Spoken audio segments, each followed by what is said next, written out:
Fala, primos e primas, beleza? Aqui é o Thiago Negro e está começando mais o PrimoCast, o seu podcast semanal sobre empreendedorismo, livros, investimentos e um pouquinho do backstage aqui do Primo Rico. Hoje a gente vai falar de um assunto que interessa a muitos e muitos primos por aí. Independente da sua experiência e do cargo que você está procurando, existe uma dificuldade tremenda em enfrentar as temidas entrevistas de emprego, olha só. E é sempre assustador passar por aquele interrogatório com pessoas te avaliando, né? Avaliando desde o seu comportamento até o estilo da roupa que você está usando. Mas fica tranquilo que no final desse programa você vai se sentir muito mais preparado para desbravar os processos seletivos de grandes empresas e seja qual empresa você quiser trabalhar, tudo bem? Então o tema de hoje é como passar uma entrevista de emprego. Hoje estamos com convidados muito especiais, não só pessoas que estão muito acostumadas a fazer entrevistas de emprego, talvez não tanto quanto o Kaique, que não está sentado aqui do meu lado, mas quem sabe chega e ele vai poder passar muita experiência do que não fazer numa entrevista de emprego, mas aqui do outro lado a gente tem pessoas que já contrataram, sei lá, talvez milhares de pessoas, né, que vão poder ajudar os primos por aí. Então primeiro,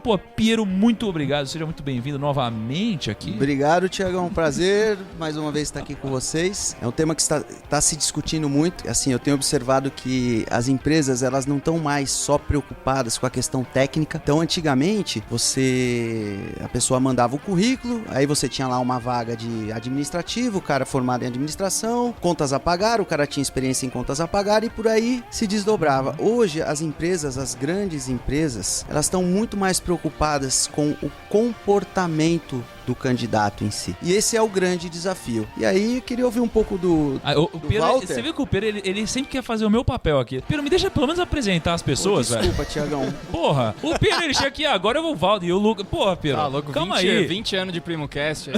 Porra, primo. Foi mal, aí. primo, foi mal. Antes de passar pra ele, eu queria elogiar o seu topete, velho. Você né? gostou, primo? Deu um tapa no cabelo aí. Primo, fui contemplado no consórcio, fui lá e cortei o cabelo Foi dos lá no dois irmãos. Jaça. Falando já. Os dois irmãos, né? Os três irmãos, dois seguram e um faz a merda.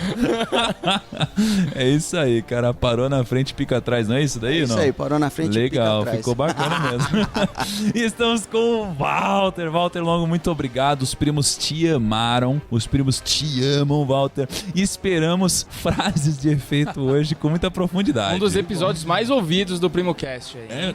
Quantos downloads a gente teve até agora, hein? Mais Pode 60, falar ou não? Mais de 60 mil. Mais 60 mil. E aliás, aproveitando aqui, hein? Ó, a gente tá com mais de 48 minutos escutados por pessoa, primos. Pelo amor de Deus, isso é maluquice, né? Os primos devem ficar o quê? Umas 4 horas no trânsito, é isso? Eu acho que sim, cara. São Pô. Paulo é foda. Ajuda muito os podcasts. Pô, velho. se muda, velho, e mora perto do trabalho, não é? 4 horas todo dia. Mora bem longe pra você ouvir mais podcasts. Pro Lucão bater a meta dele, né? É isso aí. Walter, obrigado, cara. Imagina, obrigado a vocês. E no fundo, esses 60 mil que estão, vamos dizer assim, fazendo download, nos ouvindo, na verdade estão participando de uma conversa entre amigos. Na verdade, o que você tem aqui não é um programa, um podcast, você tem uma comunidade de amigos que se reúnem periodicamente, liderados por você, e eu sou mais um desses amigos que estou cada vez mais, vamos dizer assim, entusiasmado com o crescimento, com o sucesso que você está fazendo. Parabéns, viu? O cara é bom com as palavras, né, Lucão? Ele vai falando, você vai sorrindo, né? Tal. Bom, eu sou suspeito pra falar, né, cara? Não, tem uma coisa que o Walter não sabia aqui. O Lucas, que tá aqui, ele é muito fã do Walter. Ele é muito fã seu, cara. É verdade. Então você não tava aqui, ele ficava assim, puto, Walter, o cara é muito foda. Nossa, que legal, vou gravar com ele. Ele ficava nervoso. Aí aqui ele dá uma segurada. Então agora você já sabe, Walter, você tem um fã. Mais um, né? Todos nós somos seu fã. Imagina, obrigado, né? querido. Obrigado Enfim, mesmo. e aí chegou agora o cara mais pontual de todos, mas já falou mal de você aqui, Kaique, não adianta. Primos, deixa eu me defender. A gente vai subir um vídeo super difícil hoje. Eu estava trilhando ele pra vocês ficarem maravilhados com Cynthia. E Lucão, muito obrigado, você é o cara. É isso aí. E aí, primos e primas, hoje eu vou... O pessoal não sabe da interna, né? Eu sei essa do cara. Tem não uma vem, interna. Não vem, não. E aí, primos e primas, beleza? Hoje eu vou passar pra vocês toda a minha experiência de uma contratação que eu fiz em toda a minha vida. Ô, Kaique, vamos contar aí qual que é a pegadinha por trás do cara, porque a gente fala disso em vários episódios. Os primos precisam descobrir em algum momento. Primos, desculpem, é segredo. A gente vai criar uma LP, os caras preenchem o e-mail. É verdade, vocês querem saber o que é o cara no grupo interno aqui? Cara, você chegou atrasado, você não merece fazer a introdução, Kaique. Então vamos começar o podcast. Vamos começar, pelo amor de Deus. Vamos começar aí que estamos demorando demais.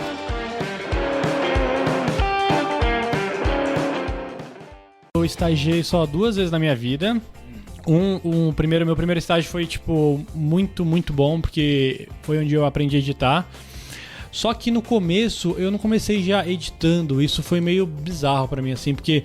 Primeiro dia que eu cheguei lá, eu já pensei que, tipo, cara, vou montar uma cena, essa cena vai pro filme, eu vou assistir no cinema, mas não. Eu fiquei colando... Eu vou fazer um longa. Eu fui colando fotos do trecho do filme numa parede, porque era assim que a minha tutora se baseava na edição da montagem do filme dela. Cara, eu aprendi muito. E meu segundo estágio foi na Rico. Na Rico? Na Rico. Os primos não sabem, são confusos até hoje. Eu conheci o primo porque um dia do nada o primo aparece, assim, tem um alemão de 2 metros de altura na Rico. Assim, que eu era do time de audiovisual lá, e ele queria gravar e tudo mais, e foi aí que começou a história do Kaique e o primo. Ele começou. Velho, eu lembro quando eu era estagiário. E tem uma história muito legal, porque eu acho que eu já contei pros filhos, mas eu era um estagiário, eu comecei na Hershey's. Eu descobri que eu gostava muito de chocolate lá. Na minha mesa tinha tipo um monte de barrinha de cookies and cream, assim, e eu ganhava várias em, sei lá, Natal, sei lá, quando a gente ia lançar... Eu participei do lançamento do ovo maltine. Eu comi 24 tipos diferentes de chocolate ovo maltine. Só que uma vez eu lembro que eu contei em casa, na minha gaveta, eu tinha mais de 130 barras de chocolate, velho. E não tinha 130 quilos também com isso? Então, não tinha 130, mas eu estava rumo ao 130, sabe? Tipo, rumo ao bilhão. Era rumo ao 130, velho. O primo era tipo aquele gordinho lá da Fantástica Fábrica de Chocolate. Eu não era. Quando eu entrei. Quando eu saí, eu era, velho. Eu engordei 16 quilos em 6 meses, velho. Eu engordei 16 quilos em 6 meses. Mas valeu a pena. Valeu a pena porque depois eu perdi uma parte desses quilos. Só que mais importante, eu aprendi pra caramba. Eu acho que o estagiário, ele tem que pensar, ele tem que valorizar lugares que ele vai aprender. Porque tem muito aquilo de... eu lembro que na faculdade, quando eu era estagiário, eu não tinha o maior salário de estagiários, mas eu aprendia mais que todo mundo. Porque na empresa que eu trabalhava, eu tinha contato com quase todas as áreas. E eu tinha amigos que ganhavam mais do que eu como estágio e se vangloriaram disso. Só que, cara... Você não vai ficar mais rico porque você ganha 100 reais a mais ou 200 reais a mais. Agora, se você aprender mais e tiver mais conhecimento, você vai conseguir ganhar mais dinheiro lá na frente, né? Eu mesmo aceitei o estágio da Rico, mas eu trabalhava antes numa produtora e eu ganhava mais que o dobro. Mas eu vi também uma oportunidade de crescer num mercado, tipo, novo. Eu falei, caralho, deve ser incrível.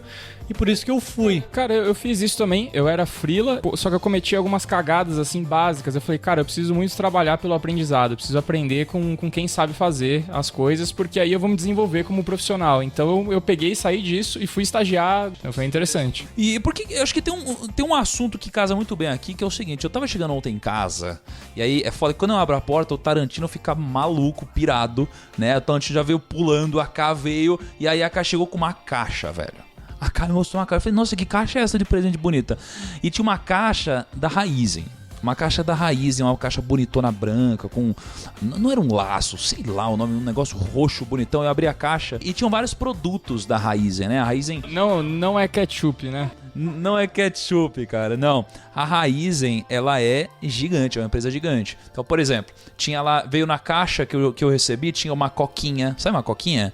Porque tem açúcar, né? E a Raizen, ela produz açúcar. Veio um perfume também. Eles produzem etanol, né? Etanol, perfume. Aí veio, cara, tipo um abajurzinho. Sabe no cenário que a gente deixa uns abajures lá? Tem um abajurzinho novo também que eu ganhei, porque, pô, a Raizen mexe com energia, né? Aí eu ganhei isso foi muito foda. Eu ganhei um vale de 50 reais pra eu abastecer em um posto Shell.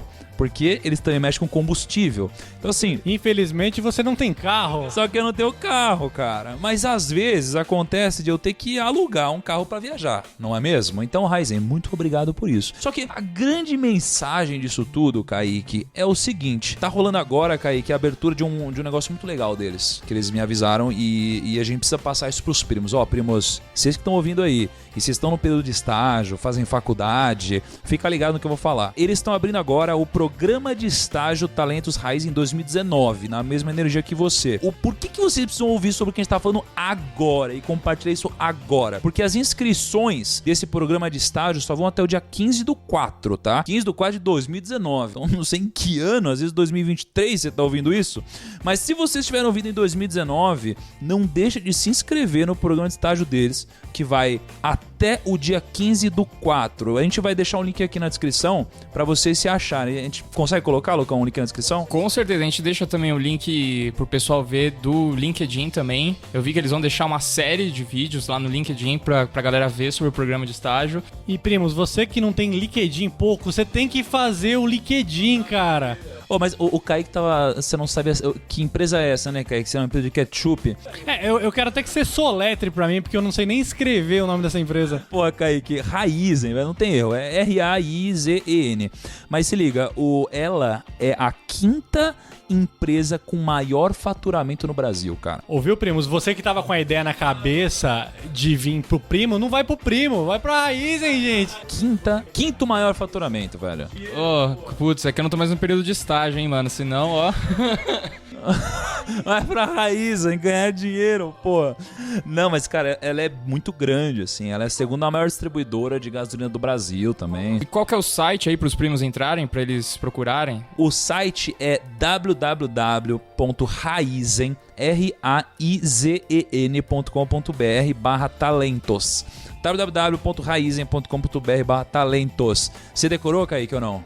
Eu decorei. www.raizen.com.br/talentos. Muito bom, então, meus queridos primos que estão buscando estágio. Então é só entrar no site aí que se o Kaique decorou, vocês também decoraram aí. Link.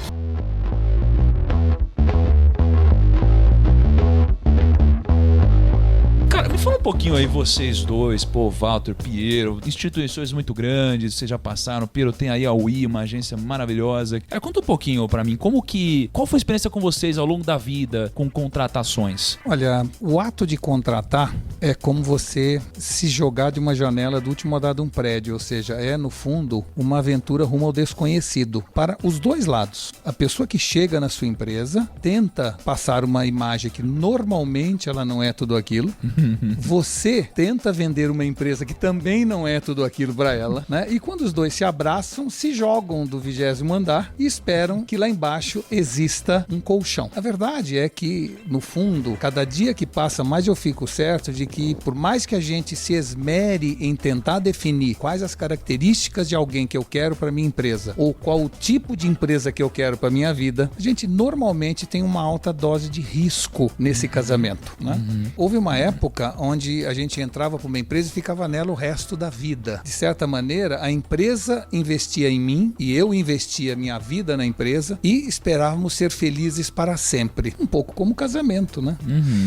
De uns tempos para cá, isso mudou um pouco porque as empresas passaram a se fundir cada vez mais, passaram a se integrar a outros grupos, passaram umas a vender para outras e, de certa maneira, a fidelidade que a empresa tinha com as pessoas diminuiu, porque nessas fusões sobrava gente, mandava embora e etc. E as pessoas, por outro lado, também deixaram de ser fiéis à empresa, passaram a pensar mais nelas. E antes, vamos dizer assim, tem gente que... Todo mundo, não sei se vocês notaram que gente que mora na Moca, você pergunta onde você mora, ele fala, eu sou da Moca. Tem isso? É assim que funciona. É verdade? Alguém da Moca? Eu sou do Ipiranga. Tem uns bairros de São Paulo que tem um sense of belonging, a pessoa pertence ao bairro. Eu, quando me perguntam, eu falo, eu moro em Alphaville. Eu não sou de Alphaville, né? Mas as pessoas falam, eu sou da Moca, né? Eu sou de Santana. São bairros assim conhecidos por... Então, esse senso de pertencer era uma coisa muito comum nas empresas. Eu trabalhava numa empresa, eu virava a empresa. Meu sobrenome virava o sobrenome da empresa. Essa fidelidade mútua foi sendo diminuída no decorrer dos anos e mais recentemente, hoje, praticamente, o que você faz hoje é uma relação absolutamente, vamos dizer assim, justa e rasa entre uma empresa e uma pessoa. Eu deposito meu capital intelectual naquela empresa, como se fosse um banco, e aquela empresa me paga juros e correção monetária, que é o meu salário, meu bônus, pelo meu capital intelectual investido. Enquanto aquela remuneração for adequada para o capital investido, eu continuo lá. No dia em que não for remunerado adequadamente, eu vou pegar aquele capital e levar para outro lugar. Outro dado importante é que, portanto, quem tem que investir no capital intelectual não é a empresa, é a pessoa. Porque aquele é um capital meu, que eu estou investindo naquela empresa. Ora, não existe mais essa hipótese, cada vez isso vai ser mais raro, de empresas que investem na carreira das pessoas, que investem fazendo MBA, pagando MBA daquelas pessoas. Hoje, cada dia que passa, nós vamos ter que ser donos do nosso destino, investir na nossa carreira e, ao aumentar meu capital intelectual, caberá à empresa remunerar melhor aquele capital que se ampliou. A relação normal das empresas hoje é uma relação de igual para igual. Antes era uma reunião, era uma reunião de uma empresa que quer lhe dar uma chance e você que reza por essa chance. Agora é o contrário. Inverteu tudo, né? Agora é assim, eu tenho um capital intelectual, você quer que eu invista no seu banco, na sua empresa? Então me pague adequadamente esse capital e eu estarei lá prestando serviço a você. É uma relação de igual para igual, ou seja, o ângulo de visão mudou. Antes eu olhava para uma empresa de baixo para cima, agora eu olho na mesma altura. Entendi. E essa é uma grande mudança. Isso é muito interessante, né?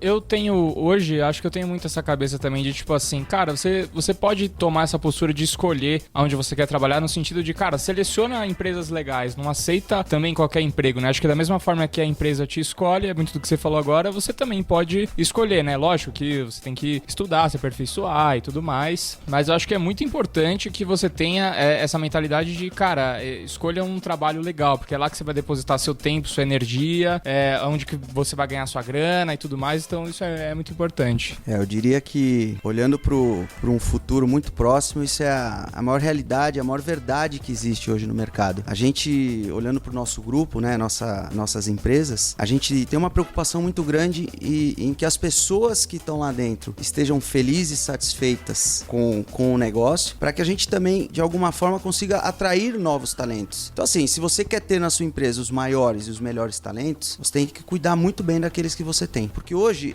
existem muitas oportunidades dos dois lados, tanto o lado da empresa quanto o lado do contratado. Então tem muita empresa bacana por aí procurando pessoas e tem muita gente bacana também disponível no mercado. Então hoje a gente tem um olhar um pouco diferente. A gente tem uma preocupação muito grande em atrair talentos, porque existem muitas pessoas procurando emprego que simplesmente elas vão trabalhar com aquilo que elas acreditam, com aquilo que elas gostam, com aquilo que elas amam, e tem muita gente hoje no mercado que tem essa característica. E quando você tem uma empresa que você quer realmente ter os melhores talentos, você tem que ter esse cuidado, você tem que ter esse ponto de atenção, é muito importante. Tem alguns exemplos que eu tive a oportunidade de conversar com algumas pessoas, assim, por exemplo, tem muitas empresas hoje aterrissando no Brasil, como um exemplo a Amazon, e esses caras, o que eles querem? Eles querem os melhores talentos. E o que eles fazem? Eles vão nas empresas bem-sucedidas, que estão indo bem, que estão funcionando, e estão indo lá prospectar esses grandes talentos. E esses caras, eles não estão, assim, eles não estão à procura de qualquer emprego, eles querem o emprego, eles querem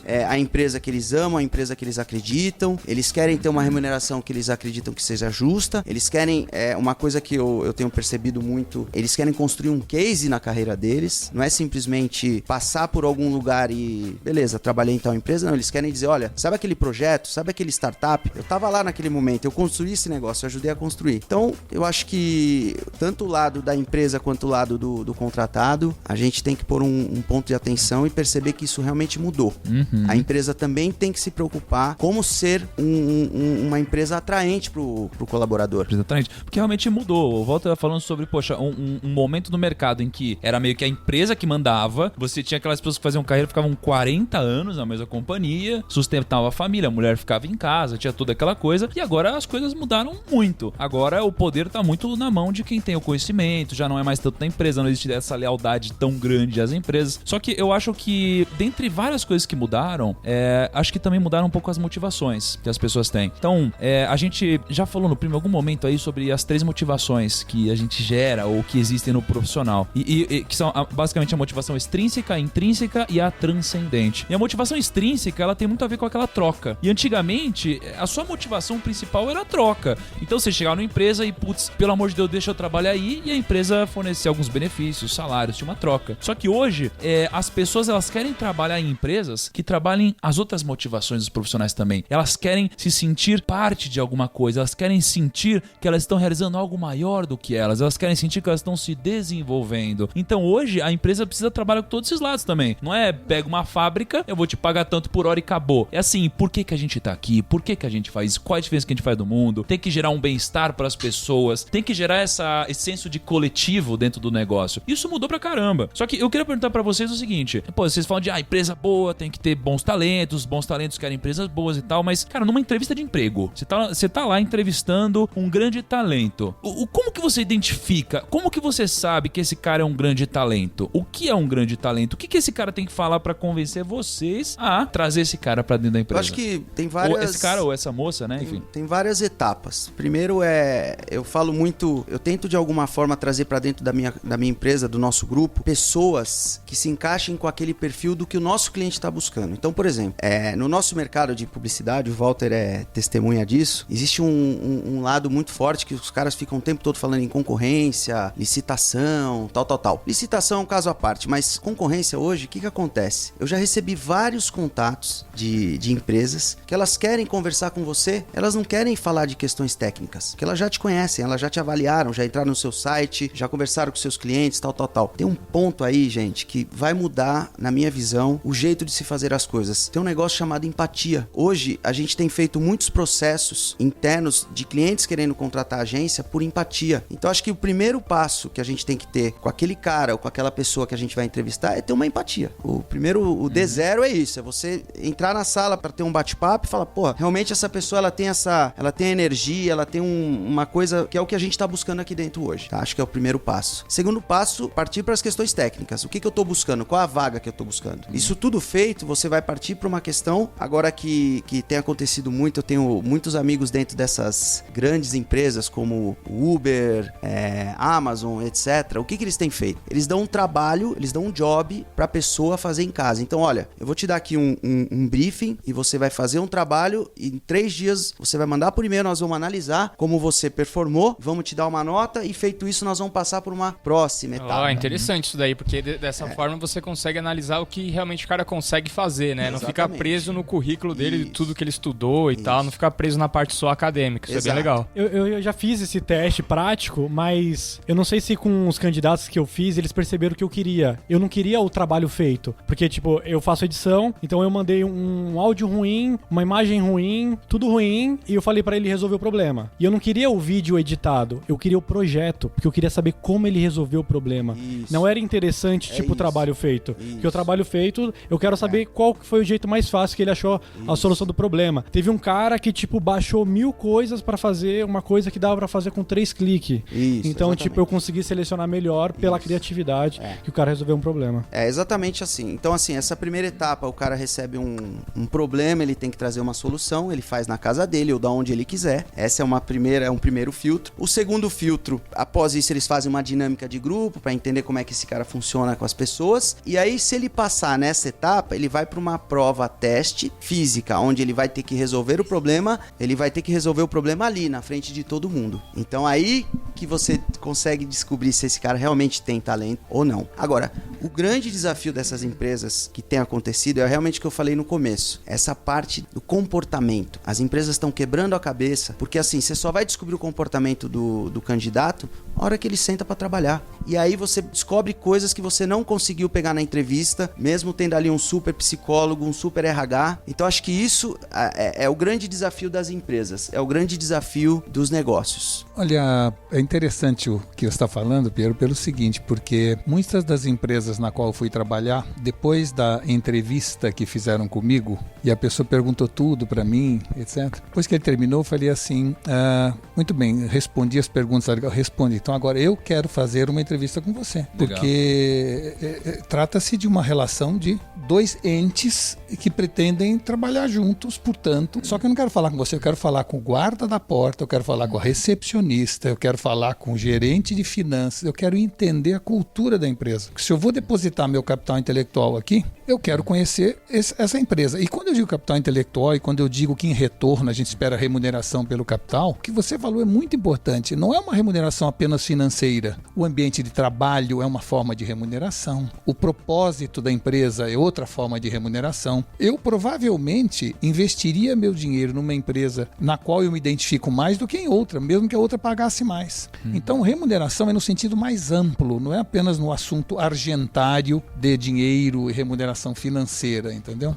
Agora, acho que é muito importante, quando eu entrevisto alguém, que esse alguém, como o Piero falou, tenha empatia. Empatia se fala do seguinte: existe um assunto chamado química humana. Se alguém vai trabalhar comigo, eu tenho que querer convidar essa pessoa para o aniversário do meu filho, senão não vai adiantar. Tenham sempre em mente isso quando vocês forem contratar alguém. Esta pessoa, eu vou querer estar com ela fora do horário de expediente? Então eu quero contratar, não precisa estar com ela, mas é importante você sentir a química daquela pessoa. Segunda coisa que eu acho que é importante, nós acho que tangenciamos esse assunto na última vez que conversamos, é o seguinte: Google, Apple, IBM não mais estão preocupados com formação acadêmica nem com experiência anterior. Eles estão preocupados com a pessoa, o que ela é, porque o mercado muda tanto, a tecnologia altera tantos parâmetros que você não precisa de uma pessoa que saiba o que sabe, mas que você tenha certeza de que ela vai saber o que vier a existir. E isso não tem nada a ver com o que você já sabe, mas com a sua atitude perante a vida. Então não há mais hoje nenhuma relação, não que não seja, é claro que se a pessoa estudou, isso é uma certificação de que ele é mais interessado do que uma que não estudou. Mas isso é condição essencial, mas não suficiente. Nós precisamos, e eu tenho procurado, como já falamos aqui, sempre que eu contrato uma pessoa, pode ser uma pessoa de qualquer área de atividade, que ela seja um CEO, que ela tenha as características de curiosidade, entusiasmo e otimismo, daí a sigla CEO. Que ela seja capaz de ter curiosidade para continuar aprendendo no matter what, que ela tenha entusiasmo para aceitar mudança e principalmente ser um agente de mudança, e para que ela tenha otimismo para inocular nos seus colegas de trabalho essa sensação de que vamos que vai dar certo. Pessoas que têm essas três características em doses altas, qualquer emprego para elas vão dar conta e vão ser sucesso. Você pode ter certeza disso. E o que elas não sabem, elas vão aprender. E o que falta a elas, elas vão complementar. Então, sempre que você contratar uma pessoa, analise isso. Eu vou dar um exemplo singelo, porque aqui nós estamos falando também de exemplos, né? Chame uma pessoa para vir falar com você e veja quanto que ela sabe sobre a sua empresa quando ela chegou. Porque muitos chegam sem saber nada. Quando se notar que se tivessem olhado no site, saberiam tudo sobre a sua empresa, os clientes que você tem, em que área de mercado que você trabalha, se tem filiais ou não em vários estados, quanto que você fatura, tá tudo no mundo digital. No entanto, esses débeis mentais chegam para a entrevista de emprego sem saber nada sobre a empresa e começam a perguntar tudo. E estão perguntando porque estão na minha frente, não porque tenham curiosidade genuína. Né? Então, esse é uma dica, um exemplo singelo de como a gente avalia pessoas. Outra coisa, a forma como a pessoa se porta na sua frente, o physique de rôle dela, como a gente chama, essa forma de comportamento, como ela entra brincando com alguém dentro, como ela cria um clima adequado, tudo que aquela pessoa fizer, desde a hora que subiu e chegou no elevador no seu andar, até a hora que ela vai embora, o jeito ela te dá a mão, são dicas fundamentais para você entender se ela tem curiosidade, entusiasmo e otimismo e se a química é adequada. Isso é fundamental. Claro que o resto, formação escolar, é importante, mas não necessariamente seria um fator decisorial para mim. Mas para contratar alguém aí, você precisaria contratar alguém que toparia, aliás, que você ficaria confortável de chamar para o aniversário do seu filho, né? Só que essa pessoa precisaria ir, né, Piero? Então, pô, inclusive, então, né, no nosso Thiagão, caso aí. eu acho que eu tô pronto pra isso, mas acho que você não. Você não foi no aniversário da minha filha, né, Thiagão? Ixi, Maria. Mas uma coisa que eu acho que você falou, aliás, você falou várias coisas e eu concordo com 100%, mas tem uma que eu queria ressaltar, que é sobre você ser entrevistado, mas você entrevistar também. Então, a gente, às vezes, vai numa entrevista de emprego, e eu acho que os primos precisam ter a consciência disso, é de que quando você vai lá, não é você que tá procurando desesperadamente um emprego só. A empresa, ela precisa muito de você. E como ela precisa muito de você, você tem que entender que ela te quer. E como ela te quer, você tem o direito de fazer perguntas. Você vai casar com ela, como a gente falou, durante pelo menos um bom tempo e vai trilhar um futuro junto. Então, não fique receoso de fazer perguntas. Aliás, pelo contrário, você será muito melhor avaliado se tiver essa teórica ousadia, que no fundo é a obrigação de quem pensa dessa forma. Engraçado, né? A gente Exatamente. chega na empresa, na entrevista de emprego, emprego com a sensação de que a empresa não te quer, né? E você deveria mudar isso, né? É tão simples, né? Você fala, puta, cara, essa empresa não me quer e eu vou ter que batalhar pra ela me querer. E na verdade não, ela te quer e você que vai se Ou a esforçar pra fazer sensação uma de besteira. que eu estou concorrendo contra 20. A empresa também tem que ter essa sensação. Exatamente. Ela está concorrendo contra 20. E você não sente que hoje isso tá acontecendo um pouco mais? Assim, Cada vez as empresas mais. estão sentindo que existe uma competição Claro. maior do que existia antes também? Claro, que na área de Business Analytics, por exemplo, é 1 para 100. Ah, você pega... São 100 empresas querendo um cara de Business pega a Analytics. XP. A XP tá crescendo absurdo, né? Pô, quase 100 pessoas, eu acho, por mês. Meu, a área de tecnologia estão desesperados. Atrás de Eles gente. precisam de muita gente. Então, tem esse tipo de coisa.